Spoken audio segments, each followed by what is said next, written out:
to find the time to be able to be silent with yourself so you can rediscover what it's like to be present with yourself.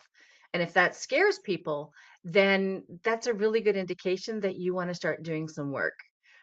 You shouldn't be scared of your own thoughts. You shouldn't be scared of the silence. And if you tend to fill up the silence all the time or feel that you need to fill the silence, then again, I would say, be curious about that.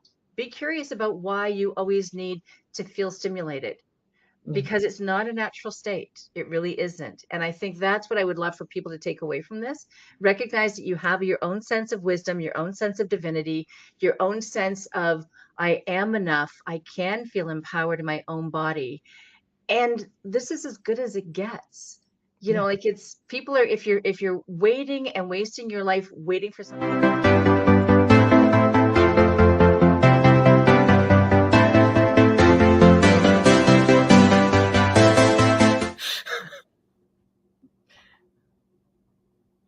Hi, it's Tiffany Lorraine Galloway, Certified High Performance Coach with another episode of the Resilient Mother podcast.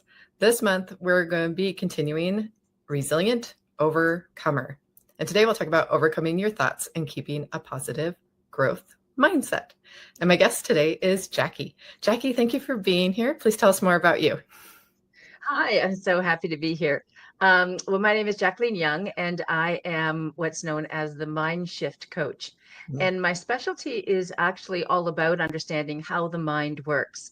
So I got into this work because I had a bit of a breakdown at my high performing job, which I then left. And I tried to figure out exactly what went wrong and how I felt so betrayed by my body and so betrayed by my mind and my mindset. So I really delved into a whole lot of stuff about brain research and how the mind works, which took me into, no surprise, hypnosis. And so Wow. now I am a certified master hypnotist. I have my own school called the Mindshift Academy. And we are just like kind of cooking with gas at this point over here. Oh, that's amazing. I love when people make their mess their message. It brings so much more to the work that they do because you can validate somebody who's struggling. It's not just, I went and studied this, but I've lived this. And I love Absolutely. that. I'm sure it helps a lot with the people that you work with as well. And you attract the right people for that reason as well. Is that what you find? Well, 100%. I mean, your story really matters because, as you just said, it really resonates with people. And there isn't anyone who hasn't had what amounts to some kind of a breakdown, in air quotes. And the one of the things that I really had to work myself around was I had always seen myself as very, very resilient. Mhm. And I know you've talked about this on the show, and I just want to reiterate it before we even get into mindset, because resiliency does not mean you don't have a breakdown. Resiliency means you understand that your mind and your body are trying to communicate something to you, and you have to pay attention. So, crying or being upset or yelling at the kids, those are the messages that we are gaining from ourselves, from the unconscious mind, truly trying to say, you need to slow down. You really need to just kind of be kinder to yourself so you can be kinder to your kids and then move through that. But if we don't take the time to understand that those mini breaks or breakdowns, if you will, are messages for us to learn from and to kind of do a bit of a gap analysis between where we are, what we think we should do, what we should start saying no to, and kind of, like really start that balancing act, especially going into the holidays, especially, really understanding what needs to be dealt with appropriately and what you can let go. Like for working moms, for moms, stay-at-home moms, for everybody, it's so hard to figure out, well, what am I supposed to let go? What do I hold myself to a high standard of? But my main message is please don't think that you're not being resilient if you cry, like if you're crying in the tub. That's your body telling you it's time to kind of reorient yourself, to ground yourself. I know that's an expression you use an awful lot, and to kind of just get at one with yourself. And so Yeah. that's one of the reasons I came up with my mind, body, and spirit signature program, because as you've said, I'm noticing that there's lots and lots of us in this rat race, in this cycle.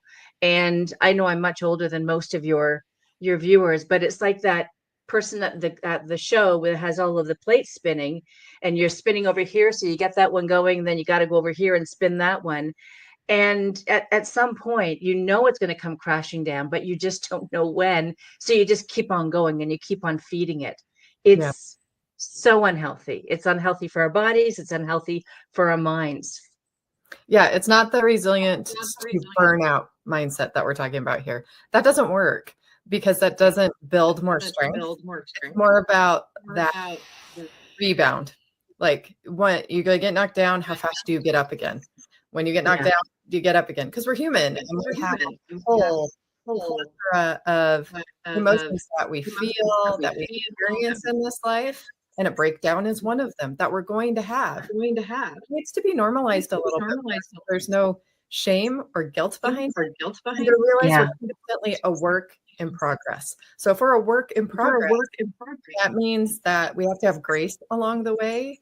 We have to have gratitude along the way, or we miss enjoying the journey because we can't become the best. If we know what our weaknesses are, make them strengths. So I think when that happens, good, pay attention. What is your body telling you? Because not everything has to hit rock bottom to realize it's time to change. But often it takes some big event or hitting rock bottom or hitting the basement of rock bottom to realize it needs to shift. Yeah, and myself included, like my body was telling me in every which way. I had vertigo. I put on 25 pounds. I was walking into meetings and I was having mini panic attacks. And I had never had any of that through my work experience. There were some things that were happening, but the place that I left ended up being toxic for me. And so I'm not suggesting it was a toxic place per se. It was toxic for me at that time in my leadership role. And so I really needed to kind of come to grips with that, as opposed to I should be able to move through this. I should be able to kind of work through it. It was actually very abusive. And it was my doctor who was the one that actually had to point that out to me. So coming again full circle to where you're at, I'm trying to get in with women in their 30s, or men, also in their 30s, so that you can learn a whole bunch of skills and have the strength and conviction that you know what to do when you start to feel your amygdala hijacking you, or your sympathetic system is taking you into a fight or flight, and to really pay attention to what that means. Because it's your body letting you know you're not in alignment, or something that you're doing isn't right for you. And we change. So the status quo of what once worked for us won't. Or if our body or mind feels it's time for an evolution, there's a higher self calling. We may have something that happens along that way. I think that even happens with the motherhood too. Maybe things didn't go the way I was hoping to with the child, and realize I need to step up in some way, especially because you're the example to your kids. So modeling this work, that inner world for them, helps them have skills sooner. And I think we have to keep that in mind as moms, because if we're a leader,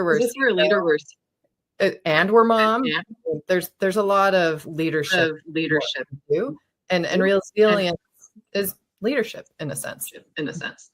Absolutely. And the other thing that I want to talk about, we talked about there can be shame, but guilt and all those things. And the big trifecta, of course, is number one, we're dealing with a lot of women who are perfectionists, overachievers, and people pleasers. That's a deadly trifecta. Like, it is actually a recipe for you to have a breakdown at some point. And again, as I'm saying, I'm trying to get in before people get there so that they can develop a skill set and understand what having a mindset is all about. The other thing that you just said so poetically is that when you're a leader in your family, you really want to be able to, if you break down, then to demonstrate to your kids, this is what overwhelm can look like. This is what mommy was feeling at the time. And I'm sorry that I said or did this. I mean, I'm human. And I want you to watch me work through this, but also be very much aware of what you're saying to yourself in front of your kids, because that self-talk that you have, I'm sure, like, we can all relate to, our mother's voice comes out of our own mouth, and we swore to God we'd never say anything like that. But it comes out because it's part of our script. It's part of our hypnotic trance, if you will. And if oh my gosh, like, little ears are always listening, you always want to be saying something like, oh my gosh, I really screwed up. you know what? I'm just going to change my mind. I just don't know how to do this yet. So I'm going to figure it out, or I'm going to give myself 1 minute to ground myself and figure out my next step. And then I'm going to move forward. Like that kind of modeling for your children is worth gold, just Yeah. gold. And also, ironically, of course, for you, Yeah. because once you recognize that you're in that leadership role, then you start treating yourself with that kindness and that gentleness and self-forgiveness. So, Mm. we can forgive our kids all the time, but it's so interesting how hard we are on ourselves and how much trouble we have lending that graciousness of self-forgiveness to ourselves. And there's a lot to be learned through that journey for sure. Oh yeah, your thoughts can get hijacked so fast with self-doubt or perfectionists or I didn't measure up or I didn't get my whole list done today. And it just can spiral if you don't catch it and know where it's from. Because it may not even be from an expectation that you have for yourself, but one that was put on you. And I think so questioning your thoughts and realizing, is that really me? Is that really true? Does that really serve me? And realizing you can change it is so powerful. And for our kids to see that, it's really important. It was interesting when you were talking. I let my kids be very open. I apologize to them when I messed up. And my daughter just yesterday called me out on saying something because she was aware enough to go, Mom, when you say that, that makes me think this. And it was around food, actually, which surprised me. Yeah. I have eating disorders. And so I didn't know that I was saying something that would affect her that way because it was my inner dialogue more than anything. And I thought that was so powerful. She pointed it out and that we have a relationship now where she now that. But it was also like, wow, my daughter is such a mirror. Yes. Absolutely. Yes. This is what you're reflecting in your leadership. This is what you're showing me in resilience. And it was just an interesting moment because it was humbling, but at the same time, it was like, this is good. I've been humbled in a good way. And I'm glad we were able to communicate that way. Now I know what I need to change and shift. I got to go do some more inner work. I thought I had this, but there's some more to do. That's right. That's right. Absolutely. Well, and you're right. I mean, mindset means everything. So I do a lot of talks on imposter syndrome. I do a lot of talks on limiting beliefs and how much they get into our heads. So the whole, I'm not worthy enough, there isn't enough, I need to perform even better. I mean, that's in women's heads in a way that really does not bother men. They've their own scripts for sure. No one gets off scot-free in this. We all bring our baggage. But the scarcity by which women tend to see either their efforts or themselves or the way they interact with the world is absolutely fascinating to me, because that whole, again, that people pleasing, that perfectionist, and that overachieving, it just is such a driver for, kind of just steamrolling through certain things and not paying attention to the things that are going to want to slow you down appropriately. Like we're just so driven sometimes, myself included. Yeah. And so one of the sayings that I've come up with now, especially in terms of this work, is that if you don't listen to your body or to your mind, whichever is trying to give you those signals, there's going to be leakage. And the leakage is going to be twice as challenging to work through as the actual situation or behavior or thought process itself. So understanding our mindset and the work that I do, we go an awful lot back to, what happened when you were really, really young. And as I said, we all have baggage. I'll have people that say, well, my parents did the best they could. I'm not here to castrate your parents. Of course they did. Like, unless they're psychotic or sociopathic, of course they did the best they could. But we all have scars because they're not perfect. So when you're talking about that intergenerational trauma, we want to be able to say, oh yeah, that is a trigger. And I recognize now that I got that trigger because mom or dad used to say this to me, and it just drove this feeling like I was never going to be able to measure up, or I was always going to be the black sheep, or how come I wasn't as smart as my sister? Like whatever it is, it just becomes part of our own mantra and way of interacting with the world, unless we understand what mindset actually is all about. and how we can work through those limiting mindsets and those limiting beliefs. Yeah, because it's so important to realize that the mind can be rewired and it can change. But I'm interested listening to you. What if someone has extremely pervasive negative thoughts? They're doing the work, they're doing the inner work, but there's all these things that are popping up, and it's like maybe there's something they haven't quite acknowledged yet or felt yet, and they're kind of scared to let that come up. Maybe that's the block, or there's just a really strong pattern to be broken. What would you recommend to them? Well, I mean, I have a bias here, of course, because I would say, call me. I would say, once understanding how the unconscious mind works has been the most amazing work I have done, because it is so pervasive. And then it did take me into understanding the mind, body, and spirit connection. And the interweaving of all of them is just so spectacularly intertwined. But it's really, really important for people to say, if I've got a block, and I know I've got a block, I need to actually recognize what it is. You don't need to figure it out per se, but you need to say to yourself, that is a block. I'm either ready to deal with it or I'm not. But when you are, then take the necessary steps. I mean, I can talk about doing shadow work. I can talk about your inner child. I can talk about that stuff till the cows come home. But what I will say, and the reason I love hypnosis so much, is because you're doing the work where the problem resides, which is in the unconscious mind. So one of the things that most of your listeners may not know is that your unconscious mind is responsible for about 95% of what we feel, work with, interact with, etc. That's our trauma, our emotions, our history, anything anyone ever said to us that was wonderful or bad. We tuck it away in our unconscious mind. Your conscious mind is only about 5% of what you have available to you. So if you're trying to figure something out really hard and grind your way through it, only using your conscious mind, you're going to hit a wall. What we call like a critical factor, that it's that bouncer at the door that says, no, like, danger, Will Robinson, you're getting too much into the weeds here that we're going to try to protect you from. But in hypnosis, we allow for you to get into that lovely trance so you can go down into a safe place and deal with whatever is there in a very non-scary way. Now, let's say someone doesn't have the availability to go or the resources to go and see a hypnotist. One of the things you can do is allow yourself to understand how self-hypnosis works. And if you don't want to do that, you can sit with yourself in silence for 5 minutes. I'm not saying meditate, because I can't meditate. I don't do that well. But when you allow yourself 5 minutes with the door closed, and we've all got that. Like, you can't tell me I can't find 5 minutes because I know you're scrolling for 5 minutes at least. Yeah.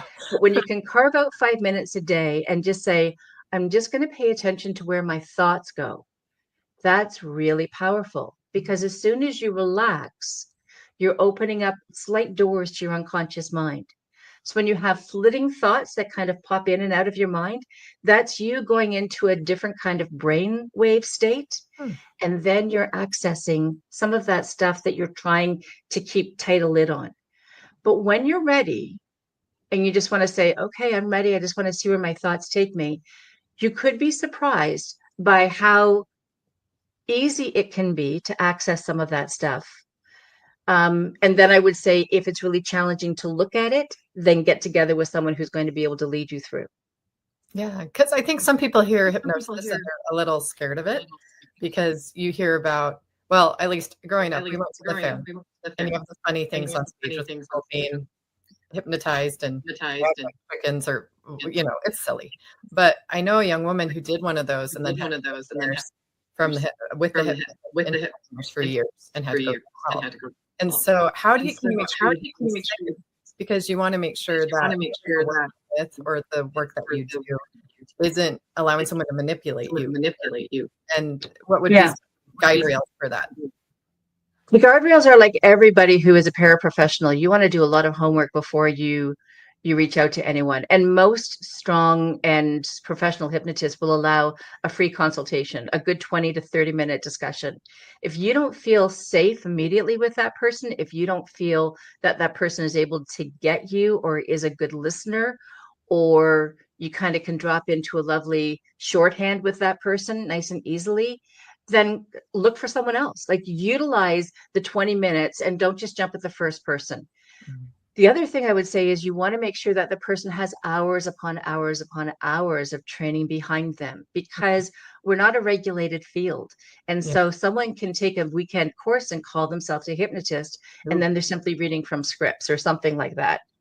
Okay. My training is highly evolved, and now, as I said, I have my own school, so I teach people the correct way and the very vigorous way to understand how the mind works. And once you have that particular grounding and a respect for the other person's unconscious mind and their ability to understand their own resources, then that's what you're looking for. You're looking for someone who's able to talk you through what hypnosis is and isn't in a way that makes sense for you. Someone who's able to understand the science, not just the like keep it magical and woo woo, because it's extremely scientific. And then someone that you feel really comfortable and confident with. You're going to be spending money on something like this. So you want to make sure that you feel safe. And because you're going into a really lovely trance, you're not sleeping, and it's not mind control. Like, the a good hypnotist is going to explain that all I do is act as the GPS, and Mhm. I take you where your unconscious mind is actually leading me, because that's the part that knows where all the answers are. I just ask really good questions. I just am able to get you into that trance in a really beautiful way. And that's why you being in silence with yourself and just letting your own thoughts bubble up and just say, wow, isn't that interesting about those thoughts, is a very powerful first step. When they start to get too scary or too touching on things that make you bubble up, then that's when you really want to talk to someone. Yeah. So you could do this with a counselor too, or kind of, does it complement counseling? Is it separate from it? Is it more coaching? Like, where does it fit in that realm of personal development versus mental health? That's a really great question. Um, for my money, anytime someone is able to learn a skill set as opposed to I'm going to do this to you, then they're better off. I like to leave people in a stronger state than what I found them, of course. But also, I want them to be able to speak with authority about why it works for them, where it is in the spectrum of, kind of coaching to counseling to self-development, et cetera. It's in that pocket amongst counseling per se. In Ontario, where I reside, I can't call myself a hypnotherapist because you have to have particular schooling behind you. So even though I have a master's in counseling, I can't speak about being a hypnotherapist. I can call myself a hypnotist. But what I do is very therapeutic using hypnosis. It's different from talk therapy only because we're now delving into what your unconscious mind knows. So Hmm. you'll find a lot of psychotherapists have hypnosis as a skill set in their back pocket. And Uh, if they don't, if you're working with a psychologist and then you can hook up both a hypnotist and a psychologist together, where there's a lot of respect amongst that relationship, then, Bob's your uncle, you're cooking with gas. It's really quite golden then. I love what you're saying because enforcing that the answers are inside of us. They're Yeah. already there. It's more like these are tools to unlock what's already there and our potential, the things that might be sabotaging us that we're not aware of because it's subconscious. It's deep Yeah. in there. And you could be very aware and do all the work. Or maybe you feel stuck. And this might be the thing we're trying to unlock it. Yeah, the I use a couple of metaphors because the unconscious mind loves metaphors. And one of the things is, we're going to unfetter all of those or unlock, as you said. But the idea of unfettering to me is just lovely because it feels so graceful. Or when we delve into the unconscious mind, it's like that part of your mind just opens up and it's just able to give you all the answers because they're right there. And Mm. you don't have to I don't mean this disrespectfully, but when you're talking to a psychotherapist, sometimes it can feel like you have to vomit your trauma on the table over and over again. That's Uh, not the case with hypnosis at all, because you're simply talking through what you're comfortable in doing. And then the hypnotist is able to move you to another level only when you know that you're comfortable, and we can always take a step back. So we're always able to see whatever could be huge trauma or little trauma, doesn't matter. And if it gets to what we call an abreaction, or it gets too strong and powerful, then it's just like, okay, well, let's just take a step back and we're going to put that on a movie screen. But because we're already working with the imagination, it's very easy to do all those things. So it's now like as if being in the situation and talking to your dad in your um, in this interesting scenario to tell him what you couldn't say when you were 4, Mm. and that feels like it's becoming too hard, then just take a step back and see what you would be saying as if you're watching a movie. And even being able to do that is just so, oh, okay, that's an easier way I can do this. Okay, good. I can still do the work, but I don't have to feel like I'm like just gut wrenching and grinding through it. I can get the same benefits by watching myself do what I couldn't do in real time. And I have to share with your listeners, that's usually that self-shame, that self-doubt, that self-sabotage. It usually does come back to something where it could be something very small, like your mom or your dad yelled at you over something that you were deserving of, but it hit on the wrong day. And your unconscious mind takes it as trauma because your little body went into fight or flight, and it takes it in as trauma, and then it covers it up and it tries to figure out what went wrong there. And, Mm. it could be something as easy as your mom yells at you for coming in after a hike and you muddy up the kitchen floor after she cleaned it. And all of a sudden, your unconscious mind is going to say, oh, hiking must be the problem. Okay, we're not going to like hiking anymore. And it takes that information and it just locks it away. And then 2 weeks later, your dad and mom say, let's go for a hike. And you go, ooh, I don't want to go for a hike. And you don't Oh, even know why. wow. So as I'm listening to you, some of the work that I've done, I had an aunt who was murdered when I was 6 months old, and I have had to put together that I was in the courtroom with a lot of the proceedings and a lot of the trauma that was going on at 6 months. And I wonder why I feel like the world isn't safe as like one of the things I have to overcome. Oh, so can people go that far back? Because you said age 4. So I was just curious how far back this can go. Can it go in vitro? Like, I mean, it really can. Wow. Okay. Yeah. Yeah. I mean, it's very interesting. I don't think that my friend would mind me sharing this. I was with a girlfriend of mine in my training, and she was adopted. And she went back in vitro and could feel her mother's love and regret and all of the feelings that you would hope that your mother giving you up would do. And it was just, they were too young. She didn't know that her dad was in the delivery room, but he was. So all of that very powerfully came through for her. And all of a sudden, your feelings of being bereft as an adopted child, now all of a sudden, as an adult, you're filled with all of those feelings of longing and regret and whimsy and, deep, deep love that her biological mother had for her and her dad. But they were young, they couldn't possibly manage. And now she has a very, like, just a healing that can come out of something like that. It's extremely powerful. And I mean, that's just one of many stories that I have, obviously, because our unconscious mind covers up many, many things for us. But yes, to answer your question, we go back in vitro. And then of course I also do life between lives and past life regression. So I'm in it for life. We are eternal beings, that is for sure. At least I believe that. And so I find strength in that, though, because sometimes I face life and I think I must have agreed to this chapter of my life. So if I agreed to it, I must know I can get through it. Or I was given this child for a reason. Somehow that helps me instead of feeling like then I can't play the victim. And I prefer to approach life that way because it's a much more positive mindset to go, all right, this challenge came, I must be up for the challenge. You're absolutely right. Yeah. And that's funny enough you say that, because that's why, Tiffany, I had to add on to the mind body coherence program, the mind, body, and spirit coherence program. Because all of a sudden, instead of feeling, oh my gosh, I'm in this alone, I've got, 20, 30 years of being a mom, whatever, all of a sudden you recognize, no, I am part of a large community of understanding my own spirituality, my own divinity, my own understanding of how I relate to what it means to be spiritual, whatever that means for you. I'm not telling anybody that this is what spirituality has to look like, or this is what religion has to look like. But when you realize that you can have an understanding that you have a sense of divinity, that you yourself are such a divine, miraculous person, then all of a sudden, yeah, you can't play the victim.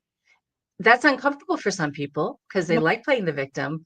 But my God, the power that you get out of doing that work in terms of, okay, like I can stand taller. I am more empowered. I feel safer in my own thoughts, in my own being. It's extremely powerful. And I will share with you, my branding is all about education, which is why I spend so much time on the science of hypnosis and empowerment. So when I leave a client, that's really what I'm hoping that people are feeling, that they've been educated and that they've stepped into their power. They can reclaim their voice. They can reclaim their passion for what it is that they may have lost as a child. And we do an awful lot of inner child work, of course. Yeah, there's so much happens in childhood. I think it's really important as a mother to understand child development. It gives you patience, but also gives you key points of understanding what to do and what not to do, or where maybe things didn't go as well as you hoped. I mean, I look at the ages of my girls during the divorce and how they're both dealing with it differently, personality-wise, age. One could kind of understand what was going on, and the other was completely couldn't understand at all. And the understanding where they were at and where they were at has been given me the power to help them and empower themselves and figure out what works for them, for their healing, and for where they want to go, where they want their life. Yeah. And it's much easier when you recognize child development also to know what metaphors work really, really well at what stages and ages, like how you can really understand to pull in information from their world at that time, whether they're a concrete thinker or whether they've moved on to, conceptual thinking. You can really understand how to speak with them in a way that's going to make a huge difference. Yeah. And I think that just shows how educated you are, because we have a lot of people saying, I'm a coach, I'm a this, I'm a that. It is so important to make sure, where did they learn that? What is their motivation? How much work have they done? Because like right now I am becoming a certified personal trainer, and I'm really glad I got into the certification I did, because it's reinforcing over and over again. Here's the scientific study. Here's the actual science. Here's the trend. Here's the fact. Here's the truth. And I even approached the personal training master at the gym with the idea I was excited about. And he gave me a great perspective. He's like, I've been in this industry for a while. What you're proposing is interesting, but let's see if it sticks, because there's so many trends and ideas that come and go. So I'm glad you're thinking outside the box, is what he put it. But good for you. The experience, it just shows me that, like, I think even in the last years, I've been homeschooled, private school, and public school. So I've always kind of known you have to somewhat educate yourself, because wherever that teacher learned something, where did they learn it? Is it true? Is it still valid? Is it old? Is it biased? I kind of knew that. But today, with the ability for people to just post whatever, more important than ever to have a higher level of discernment and to take that time to do the research, whatever you approach and whatever you decide to do to use with your kids. Just take the time, because the repercussions of that, we had the wrong counselor with my daughter. It changed her in ways that we're still having to heal, because they misconstrued some things or had a bias. We're still having to go back and fix. And it's unfortunate, because we were seeking help. And instead things became worse. Right. Yes. Yeah. And you're right. I mean, like, the challenge of working with your own children is, I'm going to say a couple of things here, because my background is education. So number one, you want to be able to advocate for your kids all the time. That's your main job. You want to make sure that they see that you are on their side. However, the challenge that is happening right now in a lot of schools is the way that parents are choosing to advocate, as opposed to listening to what actually is going on in school also. Like there's a whole movement right now. I have to be careful, because I'm going to go off on a tangent that's not absolutely going to be serviceable for your audience. I just want people to recognize the steamroller parent and the helicopter parent are not appropriate when you want your kids to be able to take risks. So the biggest thing that we're seeing in kids nowadays is they are so bubbled around because we're fearful we don't want them to fall. We don't want them to break. We don't want them to have challenges that we know are going to be hard for them to get through. But in doing so, to protect it to such a degree means that they're not able to see themselves as resilient. No. They're never able to understand what it means to have a small failure, like a fall off a bike, to get back up again, reground yourself, and figure out a new way to do something. Yep. It's inherent in little kids that they do that. Like they do push themselves through because they are full of curiosity and wonderment, and they think that they can do everything. We're the ones that say, no, not yet, not right today, not, it's too much, or it's raining, or whatever. And we've really got to take that step back to say, okay, what's the worst thing that can happen? They could fall. They could fall and break a bone. Okay, but they could fall, and then they're going to get up, and we're going to move through that. And then you can say that to them. What's the worst that's going to happen here? I mean, that learning for kids to learn, to be able to say to themselves, what's the worst that can happen here? Yeah. And then to be able to say, oh, I could fall. Okay, because no problem. Sometimes if you obsess over what you're scared of, you'll actually manifest it. I've seen that Absolutely. in my So I'm hearing this and I'm thinking of my childhood. So it took me years to figure out that murder in my family left generational trauma. Some of it was not healed. So the way of coping with that became being in a box, a very safe box, very controlled parenting, I didn't hang out with friends. I was in very structured things all the time. And it did not serve me because when I went out in the world as an adult, I had such huge culture shock and I was so naive. I was completely taken advantage of. Now, I knew right and wrong. I had never dealt with peer pressure. I had not faced my mental health issues. I had not faced some of the consequences of things like being molested when I was little. Because those things had been pushed down, set aside, don't feel that, don't express, don't stay positive, just stay on the very good girl Christian path, meet somebody and everything's going to be fine. It really didn't serve me. And I don't think parents realize you can't be there their whole life. You're not going to be able to control them their whole life. And eventually you shift from this child who sees you as their hero to another adult who sees you more like a peer. It may sound weird to people, but like my goal with my experience is that my kids have a relationship with me as an adult and want to spend time with me. That, I may have made some mistakes along the way, but I've loved them. And that my love for them shines brighter than any of my issues that are mine, not theirs. I'm not putting that on them. Those, I guess you'd call chain breakers because of what I've been able to see in the work that I've done. But I can't say enough. It did not serve me to be isolated, to never had sex education, to have not been allowed to go out with peers, to not have been up to date, frankly, because my schedule is so controlled out of fear. And I have to see the love behind it, but make sure you heal your trauma. It's that if you don't heal your own wounds, you're going to bleed on the people who don't cause them. And it's so important as families to recognize that. You don't want to pass that scar down. And you will. I really don't like when people say it's my body. Yes, it is. Okay, agency, fine. But if you do the science, because you're about science and I'm about science too, as I do things, whatever you do really affects the DNA of the next three.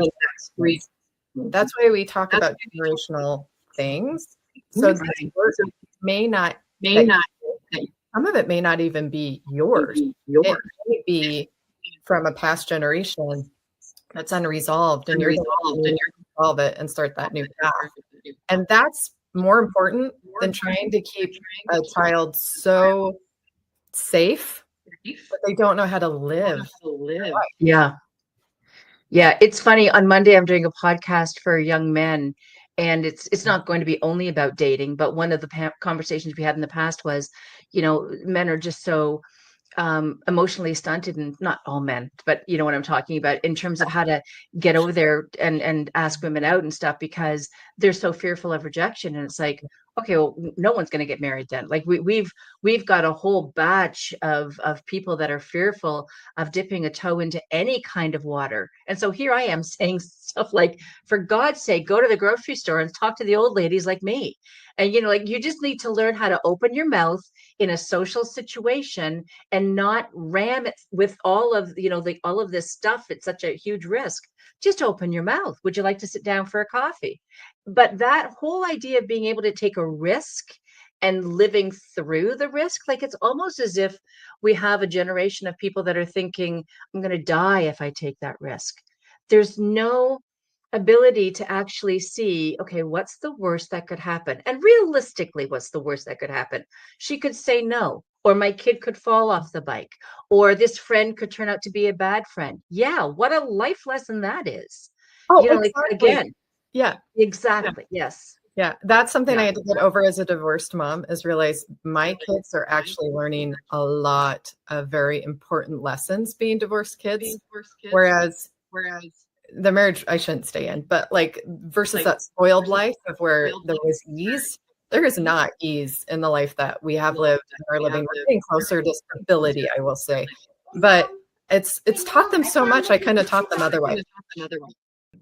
We have a visitor. You gonna say hi? You match me. Look at that. Hi, you do. Yeah, I should put my glasses back on. Okay, can you go now, please? No. And do you hear an echo? I hear myself. I do not. Okay. I don't. It's something on my end. So, where were we? Oh, I wanted to ask you, with all the science and the research that got you interested in hypnotherapy, what is like the most compelling scientific fact or study or experience that you've had with it that has either inspired you or is an example of resilience, or that you think would be interesting for people to know? Probably the most important thing is for people to recognize that living in a fight or flight experience and normalizing it is going to break you. And I mean, like everything that we're living through right now, our news situation is creating a sense of overwhelm such that people are living in a higher state of panic.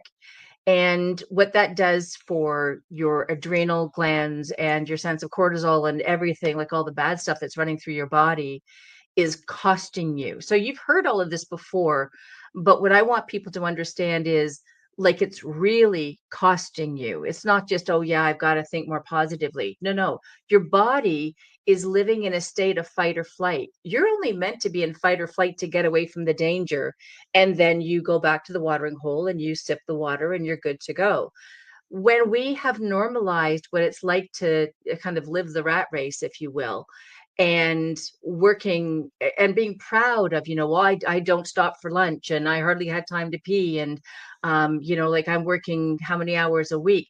These are not badges of honor. Like we've turned them in North America into this really wicked way of, look at how successful I am. And that is very costly to your sense of self, your sense of family, how you put drive before, taking care of yourself. And so when I talk about leakage, that's where I'm working with CEOs at high levels in terms of not understanding why they're so resentful of their partner or why their family life is falling apart, because you're not taking care of the slower aspects of life that are quite simple, but that require daily attention. And that's, getting up and saying good morning to your kids in a way that doesn't feel like, oh my God, we're going to miss the bus again. Let's get going. It means that you do have to do a little bit more planning, perhaps. And, like these are not criticisms by any means. These are things that I had to learn. Absolutely. So again, when you know that you're in a pattern and you feel like you've got all the plates spinning, or you can hardly keep up, you're dancing as fast as you can. You need to know that as the adult, you're the only one that's going to be able to figure out where you put a fulcrum of support and what that support needs to look like for you so that you can show up in a better way. That's probably the biggest thing. Recognize when you are in fight or flight and you've normalized it and you are in a sense of overwhelm and you've just, again, normalized it. Well, this is my life right now. No, we're not meant to live there, and we actually can't live there in a sustained way. So we need to be able to figure out, okay, well, how do I take that step back? And that's why one of the things that I'll present to people is you've got to carve out those 5 minutes, to ground you and let your thoughts just bubble up. And for you to say, oh, isn't that interesting? That's what I'm meant to be thinking about. This is curious. There's much, much wisdom in that. And it's a nice way for you to actually find out where your wisdom resides because it's there. And as you're talking, I'm thinking about someone I listened to once that changed their career in life quite a few times. And eventually the journey led to what filled them and let them give at the same time. Like this flow of finding the career that let them show up the way they want to for their family and for themselves. And they didn't feel drained. They didn't feel empty at the end of the day or unfulfilled.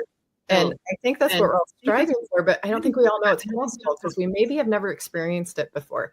So some of these changes sometimes I think can feel weird and uncomfortable, but that's the new normal that you want to be working towards, the one that allows you to find in your life, to experience just more aliveness and joy and presence. I think one way I check in with myself a lot is, am I being present? I'm taking time to be aware. Also taking time to enjoy this very moment and make the most of this moment, right? Yeah, absolutely.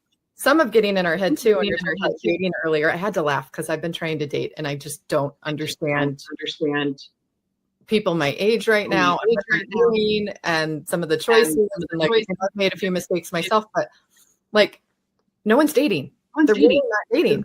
And it's interesting because the people that I find are successful or like matching for involved or they're designed around the ideas and so if you don't go on dates, if you're not willing to take the risk, you're never going to find the person. Absolutely. But it's a numbers game. So like we catastrophize things all the time. And our society wants us all the time. They want us to be consuming. They want us to be fearful because they want to control us. And so I really like trying to empower my girls, for example, since they were little, like if they see you don't need it, they had to pay for it to get in front of you. If you really needed it, you would have it, for example. And so just make sure you're thinking for yourself. Yeah. And don't get caught up in being being sheep in a way, and embrace who you are. I think too. Don't compare the highlight reels of somebody else's journey, somebody else's chapter. You're going to miss your journey and you're going to miss what makes and special. Yeah. There's only one you in the universe. And own it. And instead of fear it, run from it, own it. Because I think that's half what we're doing too, is running from the identity of who we really are. So. Yeah, and I'll come back full circle again to that one thing that I keep saying in terms of what I tell my clients to do, what I tell my coaching clients to do, et cetera. You have to carve out those 5 minutes because you do want to figure out who you are. And if you're always in fight or flight, you never have the time to do that. You need to find the time to be able to be silent with yourself so you can rediscover what it's like to be present with yourself. And if that scares people, then that's a really good indication that you want to start doing some work. You shouldn't be scared of your own thoughts. You shouldn't be scared of the silence. And if you tend to fill up the silence all the time or feel that you need to fill the silence, then again, I would say, be curious about that. Be curious about why you always need to feel stimulated, because it's not a natural state. It really isn't. And I think that's what I would love for people to take away from this. Recognize that you have your own sense of wisdom, your own sense of divinity, your own sense of, I am enough. I can feel empowered in my own body. And this is as good as it gets. Like if you're waiting and wasting your life waiting for something else to fall into your lap, you can manifest till the cows come home. But if you're actually not being present enough with where you are right now and seeing all of your small blessings, I mean, that little darling that you were holding on your lap a minute ago, I mean, like, how can you not just look with joyfulness and recognize, oh, this little delicious child, like this is of my making. I had something to do with this. This is a powerful responsibility, and I love it. But you want to be as kind to yourself as you are to your kids. Number one, you want to be filled with self-forgiveness for anything that you have to forgive yourself for, and recognize that if there are moments that you need to learn from those nudges of discontent, then do the learning. Do the learning so that you don't have to take that intergenerational trauma or whatever it is into the relationship with your kids, or that they create their own sense of trauma for you through yours. And now, speaking of my little guy, he is now practicing piano. So we're going to wrap this up. Thank you so much. I absolutely love this. I love when I learn more about a new tool or strategy that maybe I didn't know that much about before. I've heard hypnotherapy a lot, but I really love how you explained it and showed the science behind it today. Oh, great. Thank you so much. And audience, thank you. It's a pleasure to see you. And thanks for letting my little guy join today. It just today, of course. Today, so it's mommy and son. So I believe in you. Believe in yourself. God bless. And we'll see you on the next episode of the Reason. That's great. Thanks, Tiffany. Take care. Okay. Bye-bye.